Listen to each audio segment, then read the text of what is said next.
Assalamualaikum warahmatullahi wabarakatuh. Hello everyone, it's me, Yulia Intan Syafriani. Welcome back to my channel. Nah, di video kali ini kita akan membahas tentang konsep dasar manajemen bisnis syariah ya teman. Manajemen bisnis tidak kosong dari keyakinan dan nilai yang mendasarinya. Manajemen bisnis harus sesuai dengan pandangan hidup Islam. Dan Al-Quran pun telah memberikan petunjuk yang dapat digunakan sebagai dasar membangun ilmu manajemen bisnis Islam.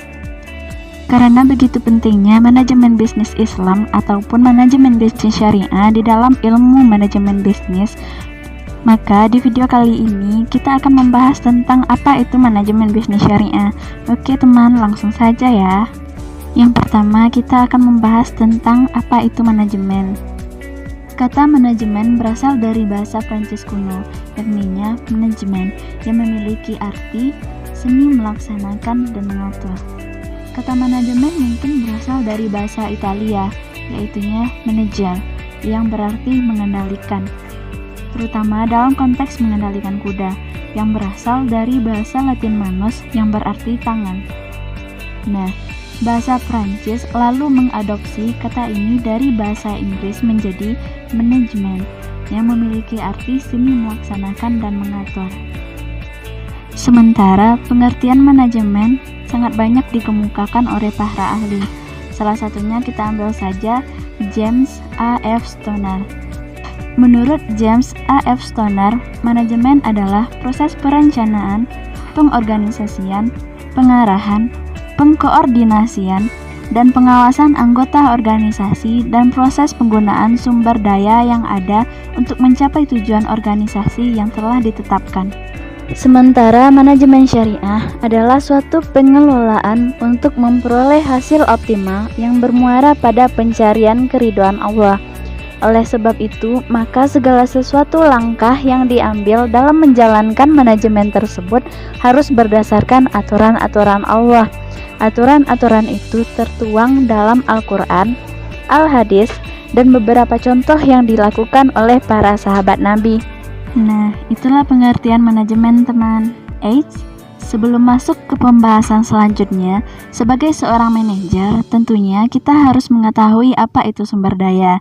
Nah, sumber daya tersebut terdiri atas 5M tambah 1I. Nah, 5M tambah 1I tersebut yaitunya man or human, money, capital or modal, material, mesin, and method. Dan 1I itu berarti informasi teman. Selanjutnya kita masuk ke manajemen dan organisasi. Organisasi adalah kelompok orang yang mempunyai kegiatan dan bekerja bersama-sama untuk mencapai suatu tujuan tertentu. Nah, organisasi bukanlah satu tujuan, tetapi sebagai alat untuk mencapai tujuan tersebut.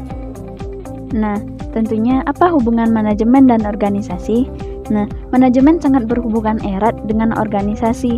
Artinya, tidak ada sebuah organisasi tanpa ada manajemen, sehingga organisasi tersebut adalah tempat manajemen itu akan berperan aktif. Karena organisasi membutuhkan pengolahan, penyusunan, pengarahan, dan pengawasan yang diperuntukkan mendapat suatu kesatuan tujuan utama dari organisasi itu sendiri. Jadi, organisasi tanpa manajemen yang baik akan mengakibatkan rutinitas organisasi tidak dapat bertahan lama, atau dengan kata lain akan pincang jika salah satunya hilang. Nah, selanjutnya yaitu fungsi manajemen. Fungsi manajemen dapat kita singkat menjadi POWAC. P berarti planning, O berarti organizing, A actuating, dan C controlling. Planning berarti perencanaan, organizing berarti pengorganisasian, actuating berarti penggerakan, dan controlling berarti pengawasan. Selanjutnya kita akan membahas tentang bisnis. Secara bahasa, bisnis berasal dari bahasa Inggris, yakni business, dari kata dasar busy yang berarti sibuk, baik itu dalam konteks individu, komunitas, ataupun masyarakat. Dalam artian, sibuk mengerjakan aktivitas dan pekerjaan yang mendatangkan keuntungan ke depannya.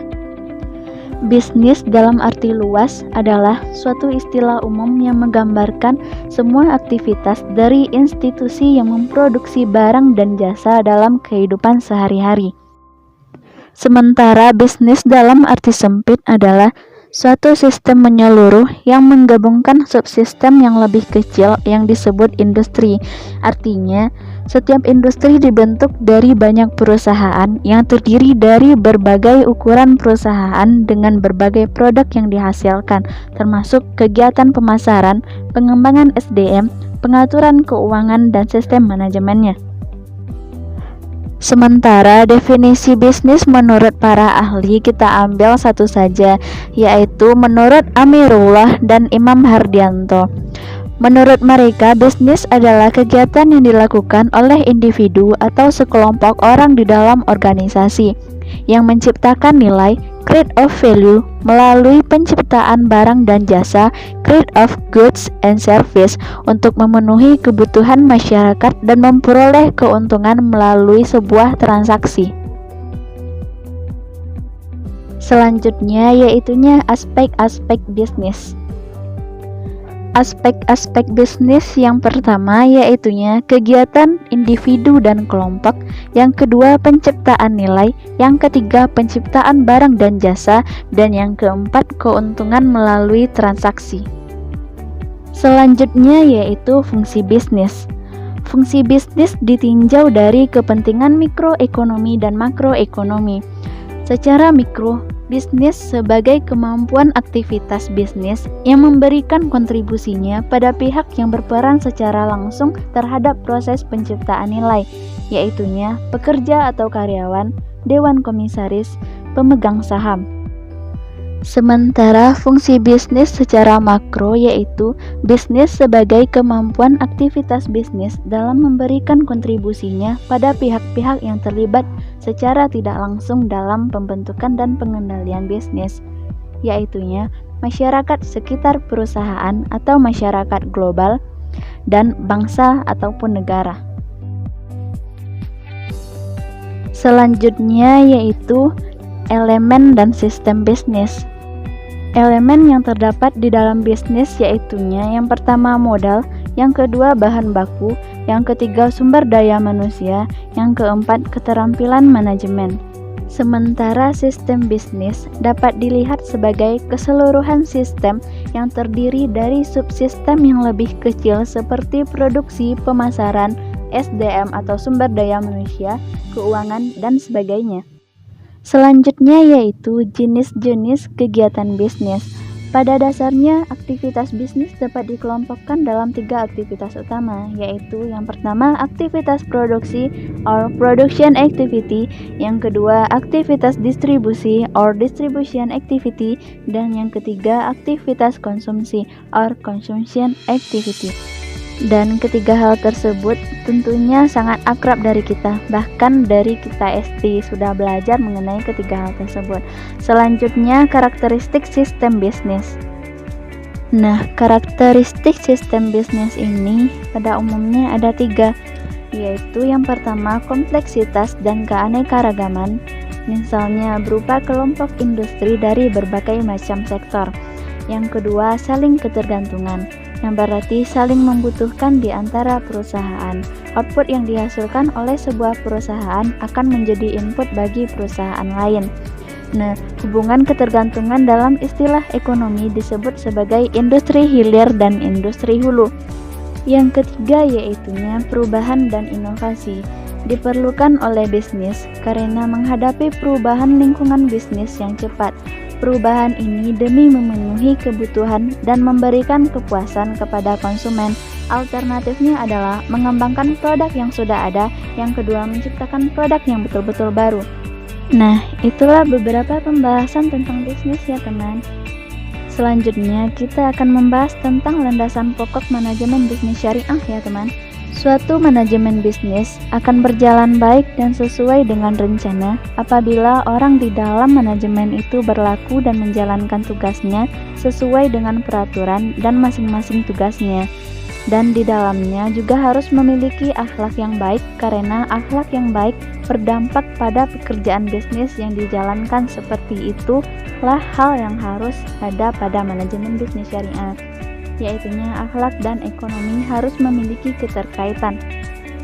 Akhlak yang baik menurut agama Islam mengandung 3 komponen atau 3 landasan pokok yang harus dimiliki untuk menjalankan manajemen bisnis yang sesuai dengan syariah. Yang pertama, akidah dan iman. Yang kedua, syariah. Yang ketiga, akhlak. Nah, akidah dan iman. Dalam menjalankan bisnis yang syariah, seseorang harus memiliki akidah yang baik dan benar sesuai dengan perintah Allah. Dan orang tersebut juga harus memiliki iman atau percaya kepada Allah, bahwa Allah yang selalu memberikan yang terbaik kepada dirinya, dan Allah juga yang melihat apa yang kita kerjakan. Maka dari itu, dalam bisnis syariah, kejujuran juga harus diutamakan. Nah, selanjutnya yaitu syariah.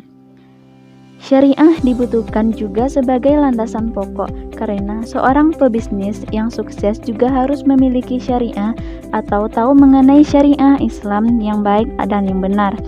Maka di sini seorang pebisnis dalam manajemen syariah bukan hanya harus menguasai ilmu ekonomi, tetapi juga ilmu agama. Yang selanjutnya yaitu akhlak. Nabi Muhammad SAW telah mengajarkan kepada umatnya berbisnis dengan jujur, sabar, dan tidak seenaknya kepada para pesuruh atau pegawai. Maka dari itu, mengapa landasan manajemen bisnis syariah adalah akhlak? Karena dalam bisnis syariah kita harus meneladani akhlak-akhlak Nabi dalam berbisnis. Nah, ketiga landasan manajemen bisnis syariah di atas semoga dapat menjadi landasan kita dalam menjalankan atau mencari nafkah dalam dunia bisnis ya teman. Nah, itulah beberapa hal mengenai landasan pokok manajemen bisnis syariah. Pembahasan yang terakhir yaitunya manajemen bisnis syariah. Seperti yang disampaikan di awal tadi, manajemen bisnis tidak kosong dari keyakinan dan nilai yang mendasarinya. Manajemen bisnis harus sesuai dengan pandangan hidup Islam, dan Al-Quran telah memberikan petunjuk yang dapat digunakan sebagai dasar membangun ilmu manajemen bisnis Islam ataupun manajemen bisnis syariah. Ada 9 prinsip manajemen bisnis Islam yang digali dari Al-Quran, yaitu tauhid, ibadah, amanah dan tanggung jawab, hikmah, adil, ihsan, tolong-menolong, halalan thayyiban, dan musyawarah. Nah, selain itu, ada perbedaan antara konsep etika bisnis konvensional dan etika bisnis syariah, serta adanya perbedaan antara konsep hakikat manusia dan motivasi manusia dalam manajemen bisnis konvensional dan konsep hakikat manusia serta motivasi manusia berdasarkan pandangan hidup syariah atau pandangan hidup Islam. Nah, itulah seputar konsep dasar dari manajemen bisnis syariah, teman. Next, don't forget to like, comment, share, and subscribe ya, teman. See you in the next video. Bye-bye. Assalamualaikum warahmatullahi wabarakatuh.